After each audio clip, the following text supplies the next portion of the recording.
मंच पे बैठे मेरे डिपार्टमेंट के सारे सहकारी, मेरे सारे स्टाफ, यहाँ उपस्थित सारे मान्यवर और इस प्रोग्राम को पिछले 2-3 घंटे से गौर से सुन रहे सारे मेरे भाई और बहन, सभी को मेरा नमस्कार, सलाम। मैं पिछले 1 महीने में इतनी मीटिंगें ले चुका हूँ कि अब कुछ बोलने को नया नहीं है। तो मैं सोच रहा था मैं क्या बोलूँ, बट फिर वही सोचते सोचते ख्याल आ ही जाता है। 19 सितंबर 2024 मेरे लिए बहुत ही यादगार दिन है। मेरे ज़िंदगी में पहली बार मैंने इस तरीके का एक मंजर देखा जहाँ पे मेरी सुपरविजन में एक ऐसी घटना हुई जो नहीं होनी चाहिए थी। और जब वो घटना हुई, उस चीज़ को हैंडल करते करते हमको 1 महीना लग गया। और जिस दिन से वो घटना हुई, उस दिन से लेके आज तक इस दिन का इंतजार कर रहा था।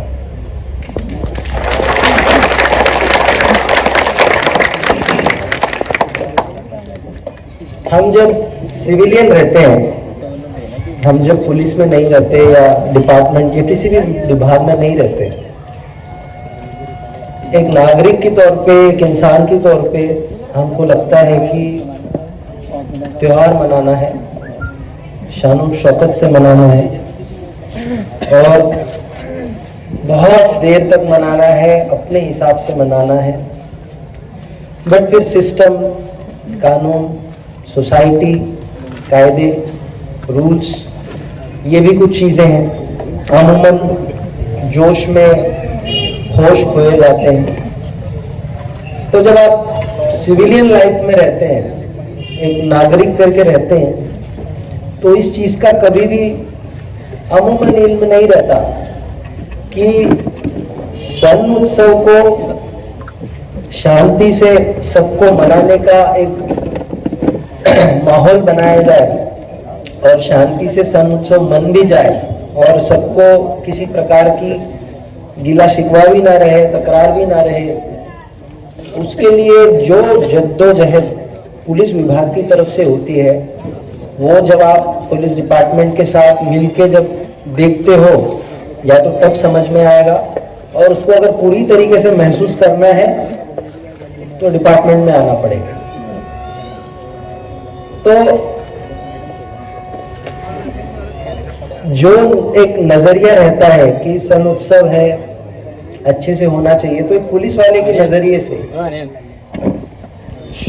अगर मैं देखूं तो एक त्योहार मनाने के लिए पुलिस विभाग कितने दिन पहले से काम शुरू करता है, कितने लोगों को मिलता है, क्या क्या चीज़ों की प्रिकॉशंस लेता है, कितना बंदोबस्त लगाता है।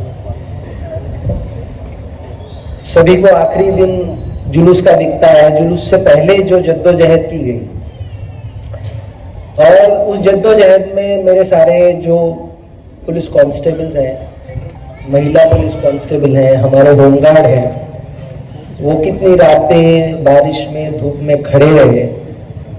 ये जब तक आप देखोगे नहीं, महसूस नहीं होता। ये अगर आप किसी भीगते हुए कांस्टेबल को देखोगे 5 मिनट के लिए, आपको बुरा लगेगा।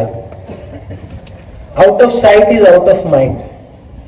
अगर आपकी नजर के सामने नहीं हो रहा है तो शायद वो आपके दिमाग में भी वो विचार नहीं रहेगा, और अगर वो दिमाग में विचार नहीं रहा तो वो सहानुभूति या वो फिक्र जो बोलते हैं वो भी नहीं आएगी। मैं ये नहीं कहना चाहता कि हमदर्दी रखनी चाहिए। मैं ये कहना चाह रहा हूँ कि इतने लोगों की मेहनत, इतने लोगों की रातों की नींद और दिन का जो चयन है, एफर्ट है, वो सब जब मिलता है तब जाके समाज त्योहार को बिना किसी तकलीफ के, बिना किसी तकरार के मना लेता है। तो जब ये प्रस्ताव रखा गया कि आपका सत्कार हो, तो मैंने यही बोला कि मेरे से ज़्यादा मेरी जो टीम है और बहुत सारे लोग हैं जो छूट गए हैं, सबका एक साथ एक मंच पे सत्कार होना मुमकिन नहीं है, बट मैं चाहता हूं कि आप सब उन सब के एफर्ट्स को, उन सब की जो मेहनतें हैं उसको एटलीस्ट याद रखें, उनको दुआ में याद रखें। और आपने बुला के जो इस्तकबाल किया, जो थैंक यू बोला, उसके लिए शुक्रगुजार हैं। हालांकि ये हमारी ड्यूटी है, तो हम कभी थैंक यू अपेक्षा तो नहीं रखते, बट अगर आपने किया है तो मैं दिल से अपने डिपार्टमेंट की तरफ से आप सभी का, ऑर्गेनाइजर्स का शुक्रिया अदा कहना चाहूँगा। मैं वापस आऊँगा 19 सितंबर 2024 को, जब वो हादसा हुआ, उसके बाद से लेके नंदुरबार जिला पुलिस की तरफ से इस चीज का कारण और इस चीज को कैसे रोका जाए, पिछले 10-11 महीने से उसके पीछे हर दिन कोई ना कोई कोशिश चालू थी।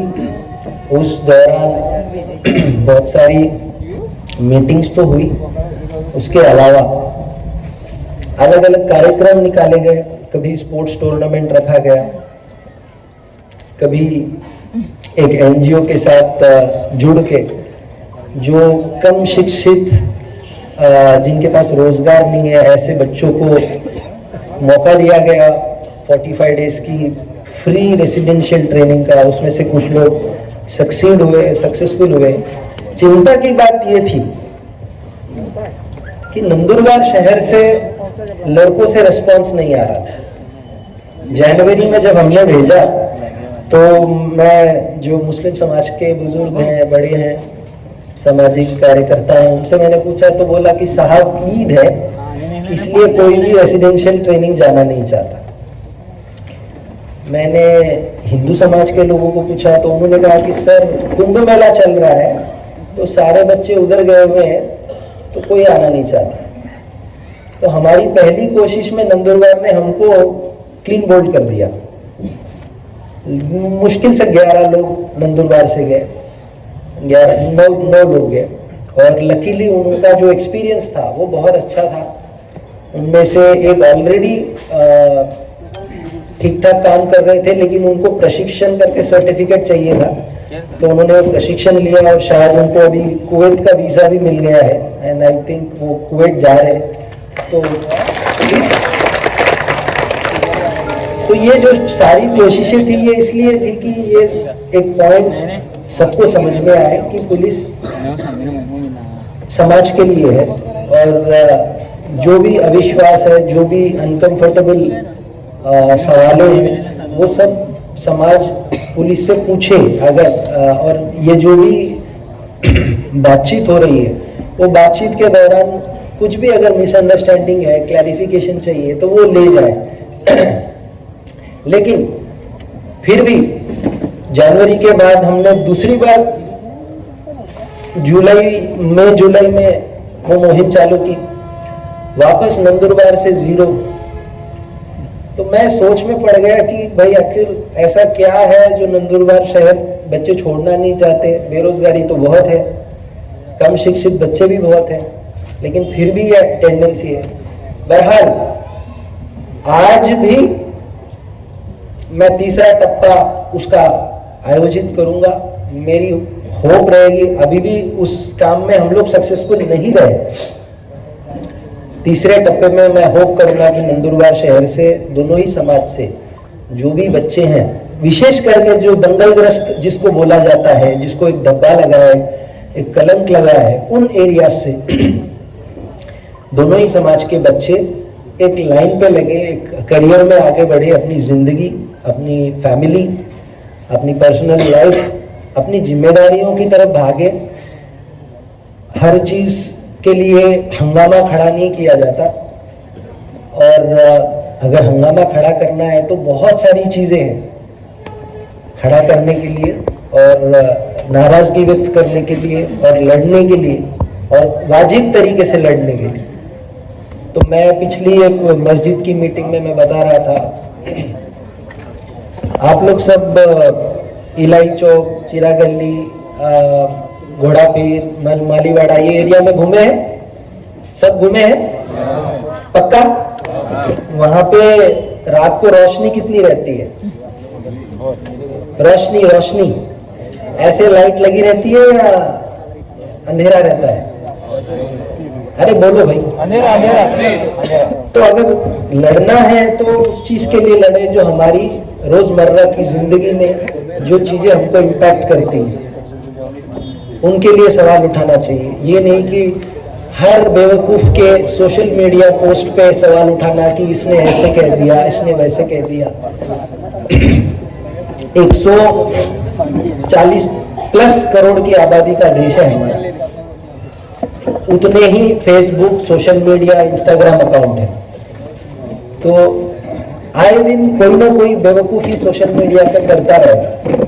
अगर हम हर दिन हर नए बेवकूफ के पीछे अपना वक्त जाया करते रहेंगे तो हमारी उम्र निकल जाएगी। तो ये संदेश मैं सारे जो नौजवान हैं, दोनों ही समाज के, उनको देना चाहूंगा कि हर चीज के लिए हर वक्त हर दिन लड़ा नहीं जाता।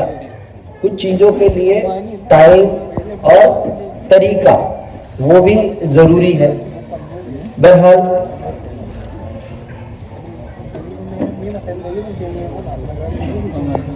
एक ये जब गणेश उत्सव और ईद मिलाद की जुलूस जब निकलने वाली थी, उससे 1.5 महीना पहले मुझे एक जिम्मेदार से पता चला था कि सर बहुत रूमर फैला हुआ है कि कुछ ना कुछ होगा, कुछ ना कुछ सबके मन में डर है की काही ना काही होईल सर, आणि मागच्या वर्षासारखा काही ना काही नाराजगी व्यक्त करण्यात येईल। तो मुलांमध्ये खूप अशी चर्चा सुरू आहे, असं आहे तसं आहे। तो मैं थोड़ा सा फिक्र में डूब गया कि हमने इतने एफर्ट्स लेने के बाद भी जो पॉजिटिव वातावरण निर्माण होना चाहिए था वो निर्माण नहीं हुआ। तो मैंने अपनी नाराजगी पूरी मैं जो जिम्मेदार व्यक्ति हैं दोनों ही समाज के, मैंने उन पे व्यक्त की कि वो हम जो संदेश उनको दे रहे हैं वो संदेश नीचे तक नहीं पहुंच रहा है, ऐसा हमको लगा। और फिर हमने सोचा कि नहीं, इस बार जिम्मेदारों के साथ में मोहल्लों में जाना पड़ेगा और खुद ही बात करनी पड़ेगी। जिम्मेदारों को ट्रांसलेटर या मीडिएटर नहीं बनाना पड़ेगा। तो इसी के चलते हम लोग फिर मालीवाड़ा में 2-3 मीटिंग हमने ली, अलग अलग मस्जिदों में अलग अलग मौलानाओं ने मीटिंग्स ऑर्गेनाइज की, हमको बुलाया, हमने बच्चों से बात की और बच्चों को भी हमने यही बोला कि मन में कोई ऐसा अविश्वास नहीं रखना है और अगर कुछ है तो बताइए, पूछिए। और अगर नाराजगी भी है तो उसको जताने का तरीका जो है वो पेपर का होना चाहिए, कलम और कागज का होना चाहिए, कोई दूसरा उसमें विकल्प नहीं है। अगर नाराजगी है, वाजिब नाराजगी है, लेकिन नाराजगी जताने का तरीका गलत है तो फिर केस भी दाखिल होगा, अंदर भी जाओगे, रिकॉर्ड भी बनेगा। वाजिब नाराजगी है, उसमें भी अगर जेल में जाने लगे तो मुझे नहीं लगता वो समझदारी वाली बात है। तो मेरी आगे भी बच्चों को यही सलाह रहेगी, अमन और शांति जो है एक दिन का टारगेट नहीं होता, वो एक कंटिन्यूअस टारगेट है। और अमन और शांति बनाए रखने के लिए हर दिन मेहनत करनी पड़ेगी, अपने अपने लेवल पे, अपने अपने तरीके से। कागज और कलम की जो शक्ति है उसको पहचानिए, पढ़ाई कीजिए, पढ़ाई नहीं कर पाए रोजगार में आगे बढ़िए। और अगर कोई भी नाराजगी है किसी भी विभाग से, किसी भी इश्यू से, किसी भी मुद्दे से, उसको पेपर पे लिखिए। आपको जिस भाषा में लिखना है उस भाषा में लिखिए। अगर आपको भाषा नहीं आती तो किसी की मदद लीजिए।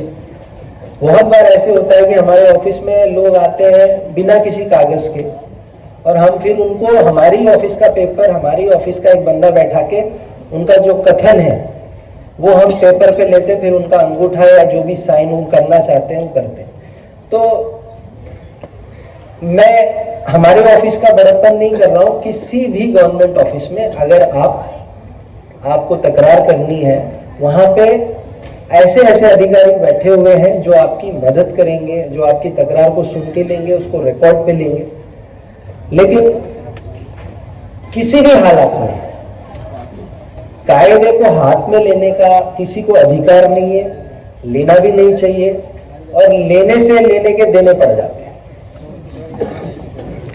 तो मैं आप सभी को श्री गणेश उत्सव और ईद ए मिलादुन नबी जिस तरीके से सेलिब्रेट की गई, उस तरीके से सेलिब्रेट करने के लिए दोनों ही समाज के सारे नागरिकों को और विशेष करके युवा पीढ़ी को कॉन्ग्रेचुलेट करूंगा कि आपने पहला टेस्ट पास कर लिया है, और ऐसे त्योहार आगे भी आते रहेंगे।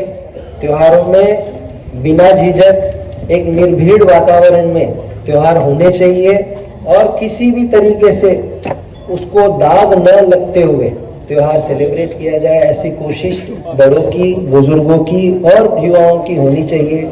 इस बार पीस कमेटी के सदस्यों ने जो भूमिका ली, इस बार वॉलंटियर्स ने जो भूमिका ली, ऑर्गेनाइजर्स ने जो सतर्कता दिखाई, वही सतर्कता हमेशा रखनी चाहिए, क्योंकि अगर सावधानी हटी तो दुर्घटना घटी, जो पिछले साल अनफॉर्चुनेटली हो गया था। ये आइंदा ना हो, इसके लिए हमेशा कोशिश रहे, और हम तरीके बनाए, सेलिब्रेट करने के सिस्टम्स बनाए। यही सिस्टम अगले साल कंटिन्यू हो, इससे पुख्ता सिस्टम बने। यही वॉलंटियर्स का, यही ऑर्गेनाइजर्स का, जिस तरीके से सीरत कमेटी ने 15 पॉइंट्स डाले कि कोई भी आक्षेपार्ह झंडे नहीं यूज करेगा, कोई भी आक्षेपार्ह स्लोगनिंग नहीं करेगा। हर मोहल्ले से उन्होंने 11 बच्चे लिए, वो 11 बच्चे अपने एरिया की जो जुलूस थी उस पर मॉनिटरिंग कर रहे थे। ये हर जुलूस, हर मजहब की हर जुलूस को, हर मिरवनुक को इस तरीके का पैटर्न करना चाहिए। मैं सीरत कमेटी का बहुत बहुत अभिनंदन करता हूँ, उन्होंने बहुत जिम्मेदारी के साथ इस चीज को निभाया है। मेरी उनसे जुलूस से एक दिन पहले मीटिंग हुई थी, रात के करीब 8-9 बज रहे थे और बड़ी देर तक वो मीटिंग चली।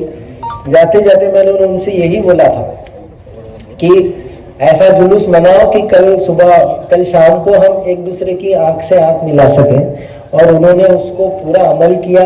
इसलिए मैं उन सबका, उनके वॉलंटियर्स का बहुत बहुत अभिनंदन करता हूँ। उसके साथ साथ श्री गणेश उत्सव में जो ऑर्गेनाइजर्स थे, उन्होंने भी, हमने उनकी भी कल जुलूस था तो, कल मिरवनुक था तो आज हमने उनकी मीटिंग ली। उनको भी हमने कई बातों पे चर्चा की। रात के 11:30-12 बजे तक मीटिंग हुई, और सारे बुजुर्ग हैं, उम्र में मेरे से बहुत बड़े हैं, कोई 50 है, कोई 55 है, सारे आए। सारों ने अपनी अपनी पॉइंट रखा, बड़ी जिम्मेदारी के साथ उन्होंने भी अपनी मिरवनुक निकाली। मैं चाहता हूं कि मिरवनुक ऐसी निकले कि पिछले साल की जो मिसाल थी उस पे और ज्यादा इम्प्रूवमेंट हो। इस साल 2025 में जिस तरीके से आपने जुलूस और मिरवनुक निकाला, इस स्टैंडर्ड को 26 में और बढ़ाना है, 27 में उसको बीट करना है, ना कि ढिसरना है, डिटीरिएट नहीं करना है। ये कोशिश रहनी चाहिए।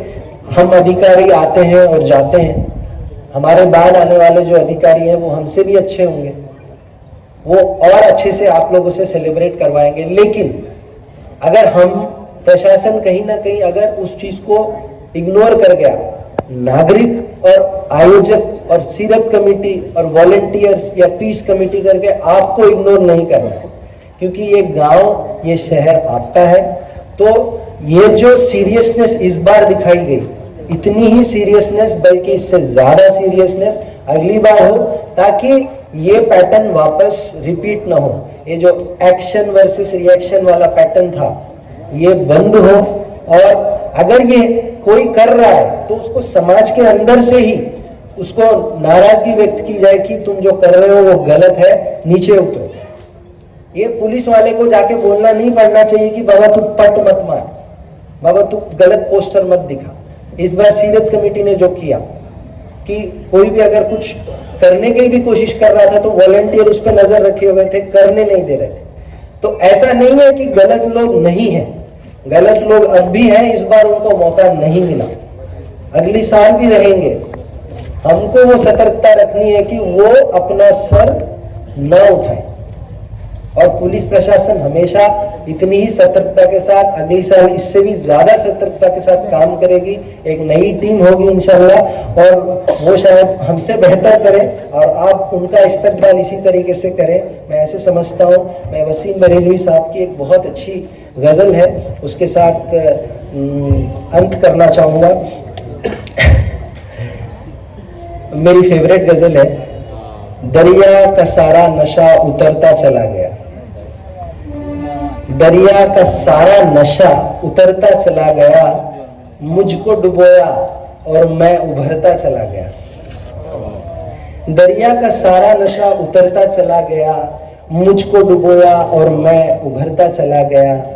वो पैरवी तो झूठ की करता चला गया, वो पैरवी तो झूठ की करता चला गया, मगर उसका रंग उतरता चला गया। मंजिल समझ के बैठ गए जिन्हें चंद लोग, मंजिल समझ के बैठ गए जिन्हें चंद लोग, मैं ऐसे रास्तों से गुजरता चला गया। दुनिया समझ आई मगर देर से, दुनिया समझ में आई मगर आई देर से, कच्चा बहुत था रंग उतरता चला गया। जय हिंद, जय महाराष्ट्र। ख्यालात का अंदाज बहुत ही बेहतरीन अंदाज में